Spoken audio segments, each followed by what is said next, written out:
Après des mois d'attente, c'est le grand retour des concerts en plein air. À Genève, de nombreux artistes sont programmés dans le cadre de Musique en été. C'est une manifestation qui existe depuis longtemps, donc qui existe depuis une quarantaine d'années. Mais cette année, évidemment, c'est une année un peu particulière. Donc, on est installé sur 2 sites. On a le jardin botanique ici les mardis et les mercredis soirs à 21h et la scène Ella Fitzgerald le jeudi et le vendredi à 19h.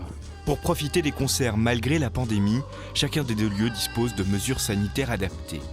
Au jardin botanique, la jauge a été limitée à 500 personnes, ce qui permet d'assister aux concerts assis ou debout sans avoir besoin de présenter un certificat Covid ni de porter un masque. C'est un peu la vie d'avant, mais à 500.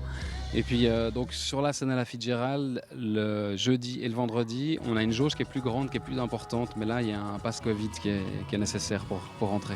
Deux formules qui permettent de profiter des concerts dans des conditions que l'on n'avait plus vécues depuis bien longtemps. Là, ce qu'on a décidé de faire, c'est d'avoir ces 2 sites avec des contraintes différentes sur ces 2 sites qui permettent quand même à un maximum de gens de pouvoir profiter de la manifestation. Côté programmation, l'affiche se veut éclectique. Du classique au jazz, sans oublier les musiques actuelles ou les musiques du monde, il y a de quoi séduire tous les publics. Peut-être aussi une des seules bonnes choses que nous a amené ce Covid, c'est que ça nous a obligés aussi un petit peu à nous focaliser un peu plus sur ce qui se fait autour de chez nous.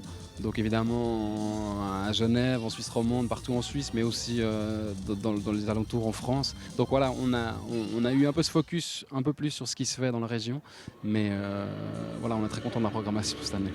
Musique en été, c'est tous les soirs, du mardi au vendredi, jusqu'au 27 août.